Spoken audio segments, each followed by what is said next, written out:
Hi guys, Liz Wheeler here. I have a great interview for you today. So we all know that the greatest geopolitical risk to the United States is China, right? If the United States does not implode from within, if we don't subvert ourselves, then we are going to be subverted by the Chinese Communist Party. They are our greatest threat, our greatest adversary, perhaps even our greatest enemy. I don't mind using that word. The question that I think I have often, perhaps you have this too, is what do we do about this? Because we don't want to go to conventional war with China. We don't want to go to nuclear war with China.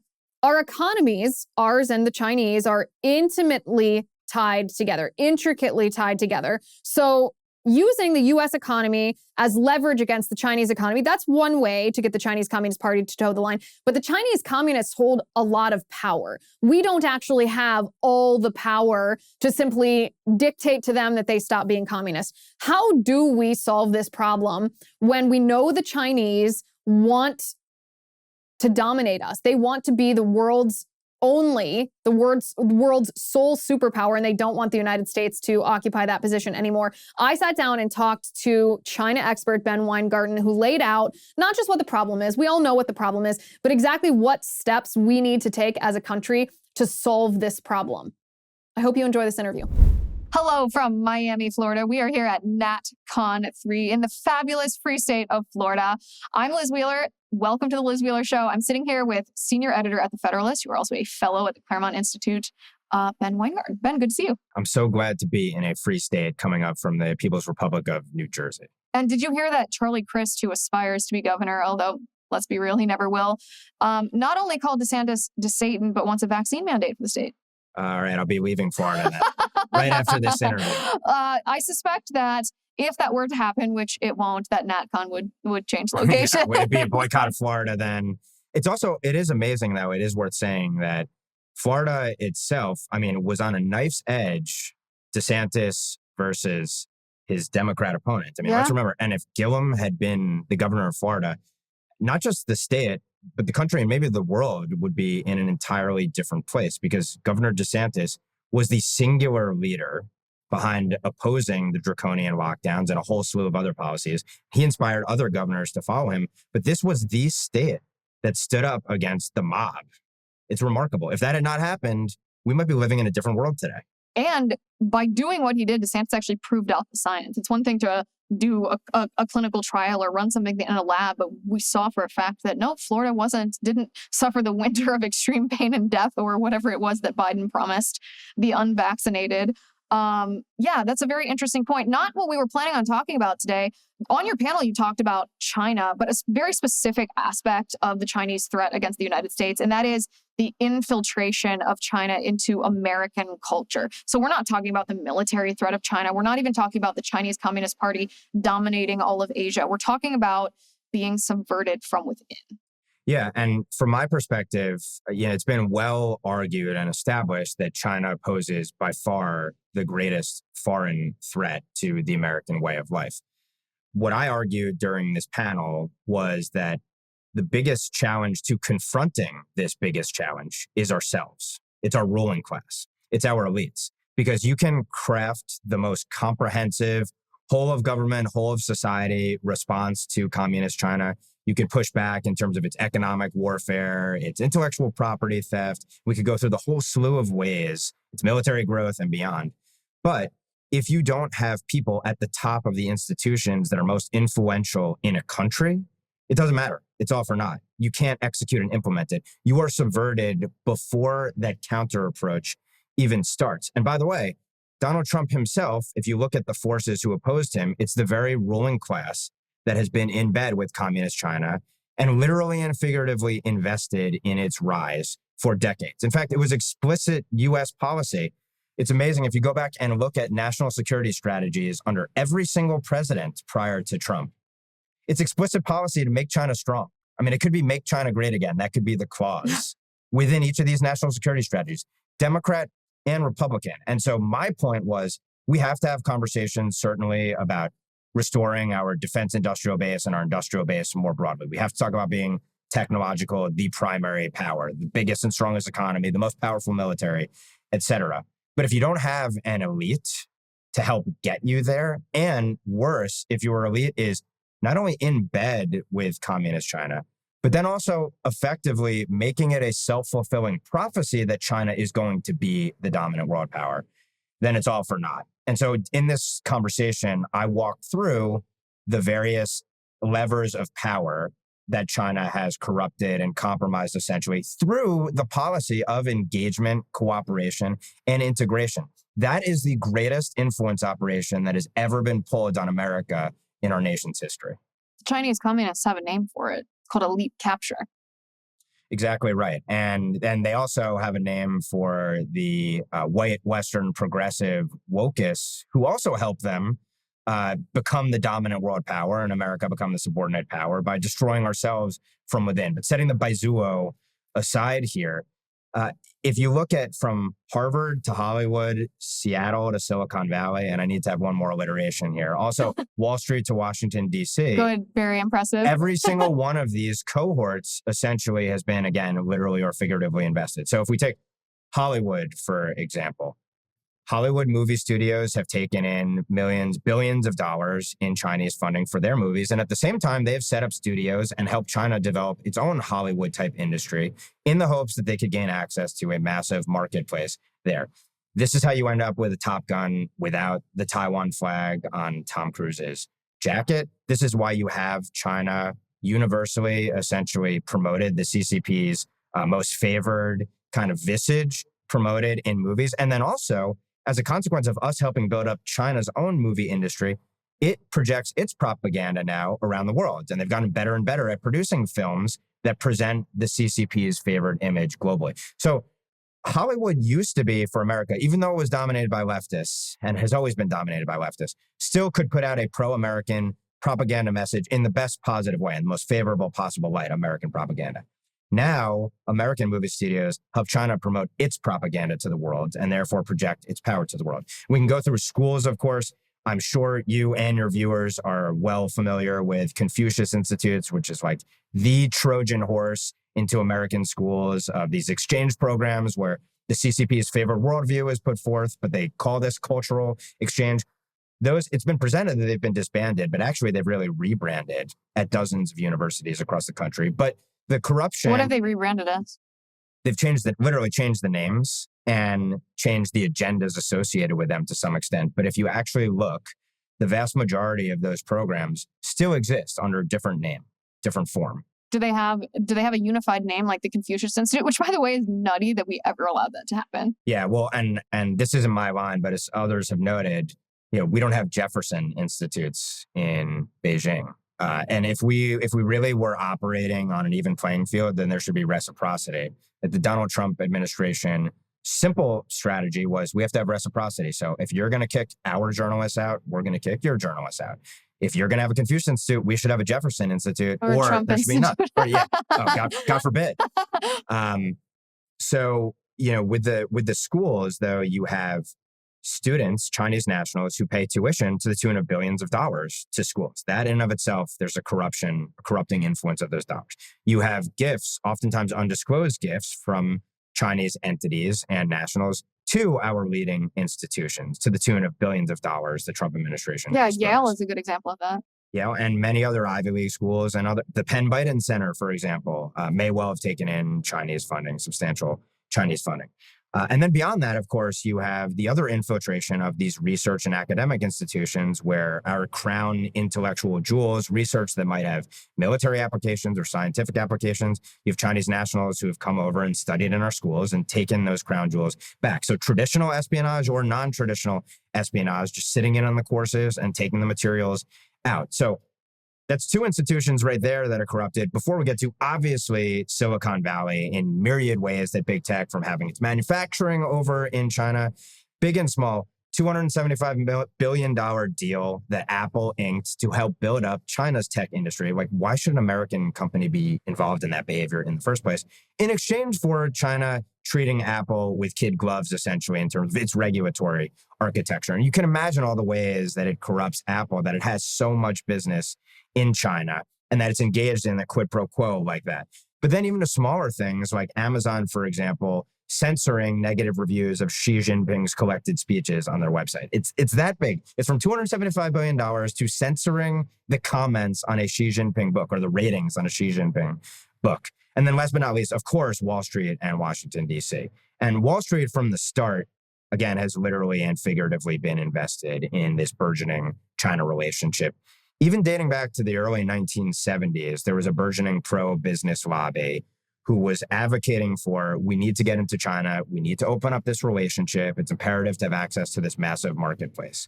And then they get later to, and economic liberalization will lead to political liberalization, et cetera, which is all didn't happen. false. That obviously failed. Worse than a failure, we became more like them than they became like us. And we can get to that part of the conversation with our elites increasingly aping the CCP elites. But Wall Street, wants to underwrite Chinese companies, advise on Chinese companies, manage Chinese national assets. And they were the chief ones who pushed for that policy to be incorporated into the Trump administration's trade policy. They were also the chief lobbyists on behalf of the Chinese Communist Party, pushing back on the harsher elements of Trump's trade strategy from the perspective of the Chinese Communist Party. And then last but not least, outside of the literal money in Wall Street is Washington, D.C. And all I need to do is say the names: Joe Biden, Dianne Feinstein, Eric Swalwell, and we can run down a list. And by the way, there are Republicans who are incorporated in this as well, who themselves either directly or indirectly are compromised. And even if we had a Congress composed of the most stalwart, ardent China hawks who completely understood the size, scope, and nature of the threat, nevertheless, they have all these other powerful constituencies who would be lobbying them, in effect, for the Chinese Communist Party line. And this is before we get to our own weaknesses in terms of wokeism, globalism, environmentalism, which all degrade our national power and make it that much harder to compete in an existential challenge that we face right now. When you internalize all of these different cultural aspects, it is a communist tactic to subvert the cultural institutions or the civil society in order to topple the governmental institutions. That's certainly what China is doing. What's crazy is that we've allowed this to happen. And what's crazier still is that now that we've put a pin in all of this, that we aren't doing anything about it. Yeah. The starting point for a rational country would be, first of all, you can't be dependent on your worst adversaries for the basic necessities of life. And I'm smiling because you think about this. Medicine, completely dominated by communist China, as we saw. Antibiotics, right? Yeah, basic antibiotics, completely dominated. Generic drugs, production, China dominated. China is lacking in certain natural resources, but they've gone on a global spending spree to try and ensure that they can decouple before we decouple so that they are not dependent on us for the basic necessities of life. Certainly rare earth metals, they've gone out and tried to buy all of them. They seek dominance in all of the strategically most significant areas. And then, of course, what they can't buy, they steal in terms of intellectual property and technological capabilities from us. And then on the other side of things, we literally, in the Trump administration, put out a report on this on the defense industrial base, basically showing that we have hundreds of supply chains that are reliant upon other countries, including communist China. The fact that a military hardware component must come from communist China today, any piece of hardware, that's an existential threat. How can you be a free country if you're not an independent country? So the first point would be you have to have a do no harm policy. Don't engage in policies that make you reliant on an adversary or give them access to your open and free society so that they can exploit and subvert it. And instead, the literal opposite policy of that has been what had been in place up to the Trump administration and still persists clearly in civil society, at least to a large extent, which is we're going to open ourselves up to China and thinking that China is going to open itself up to us. No, of course, they took advantage of that. Unlike the Soviet Union, which essentially isolated itself, China said, we're going to learn from their mistake. We're going to open ourselves up to the West. We're going to invite in their capital, their technology, their know-how, their brain power, and we're going to let them build us up into the point where we're so strong that we can either decouple from them or ultimately turn them in to a vassal of ours. And I think that's what China ultimately wants. They want to be, when we talk about China wanting to be a dominant world power, what does that mean beyond the biggest economy, the strongest military, et cetera? They want to be able to project their power how they want and when they want on their terms. It doesn't mean that there's going to be a CCP government in the United States someday. But what it means is we are second to them, subordinated to them. They call the shots on the rules of the world, or the rules of the road internationally. And they're well on their way in terms of pursuing that strategy. And my view has always been, we have the capability, in my question, no doubt, to overcome this challenge. The Chinese Communist Party has plenty of problems in itself. It's corrupted. I'm sure there are warring factions within it. China's central planning, like all central planning, ultimately will collapse. We just may not see it in real time. There are a whole slew of problems. Look, they engaged in mass social engineering and screwed up with their one-child policy, and now they have to have a 3+ child policy.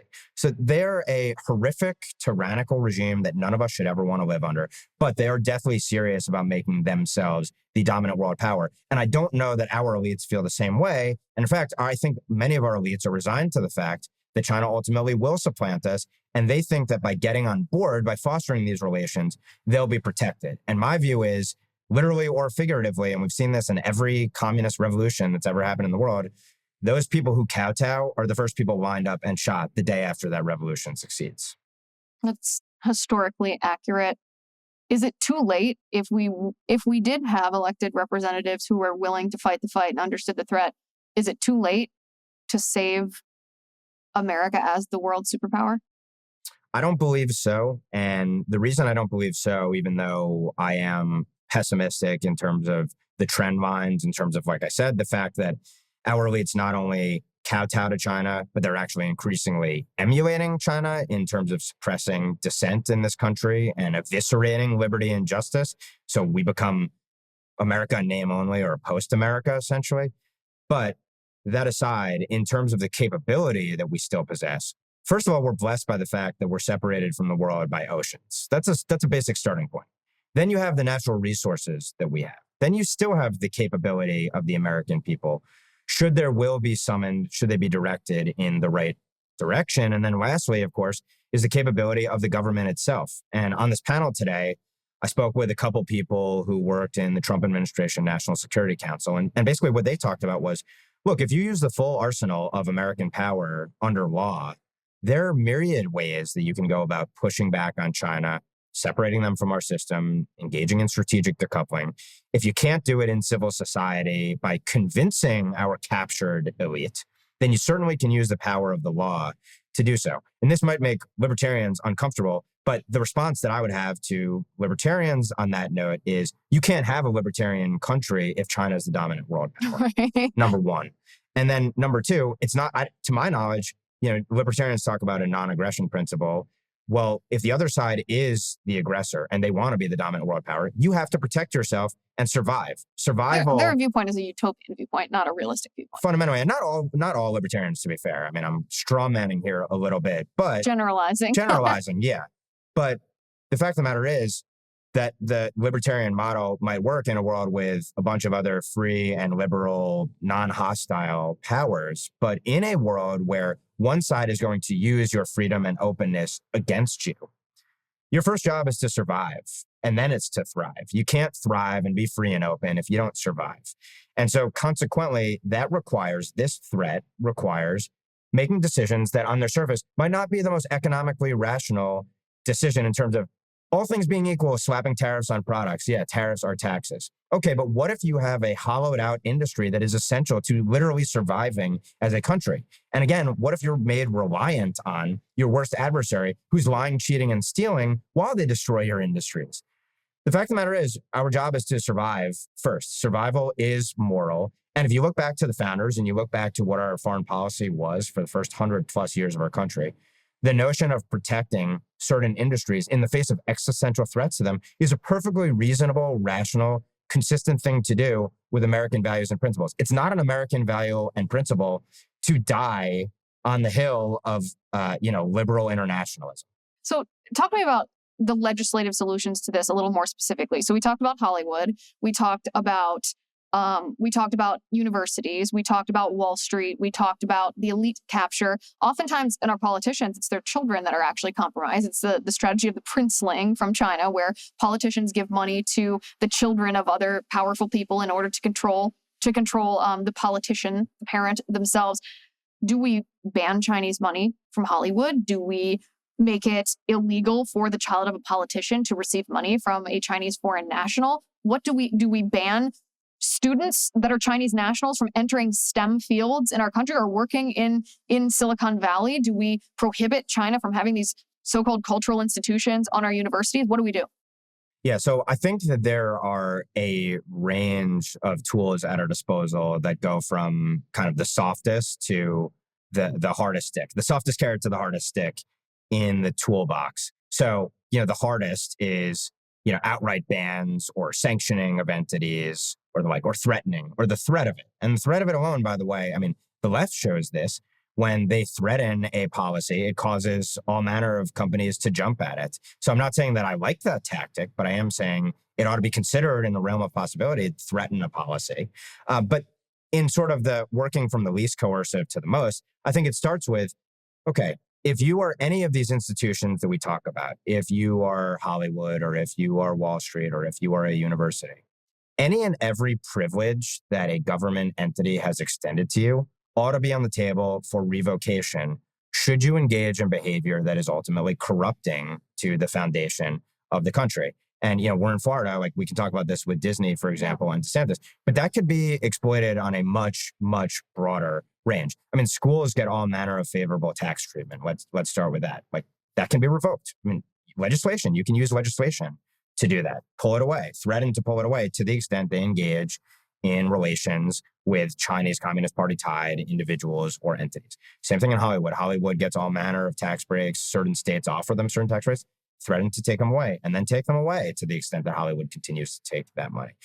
This comes down to, at the end of the day, do you perceive that we are in a Cold War that in some ways has really been a hot war, quite frankly, in terms of China's efforts, just maybe not militarily, or not?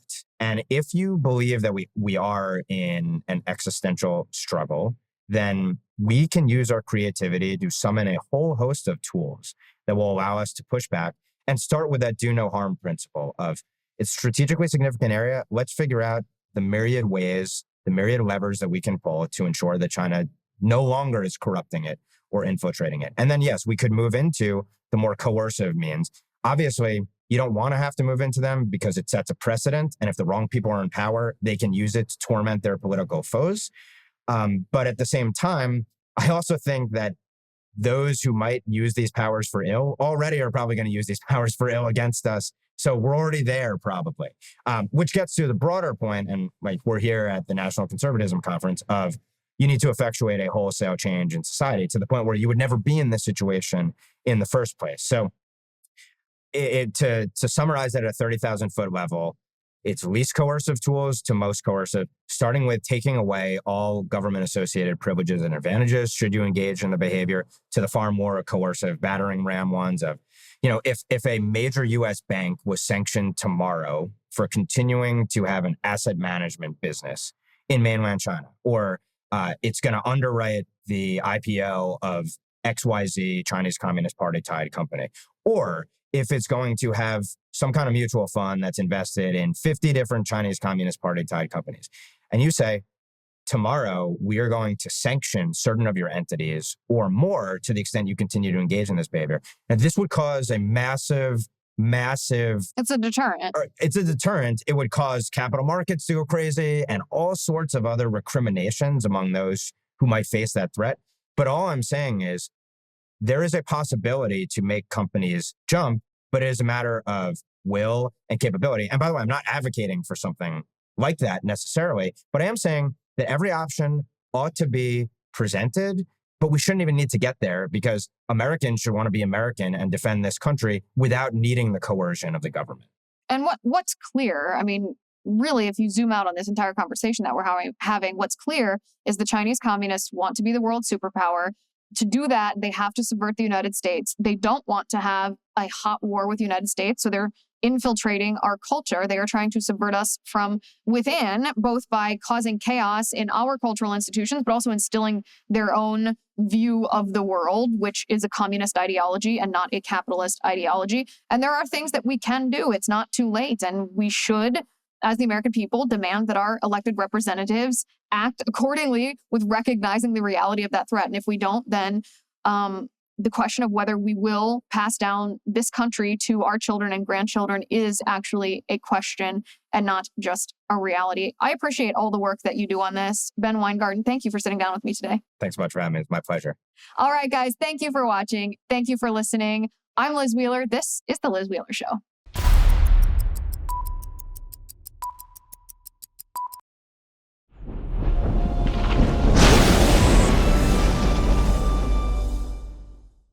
If you haven't already, give this video a thumbs up, hit the subscribe button below, and ring the bell to make sure you never miss a video.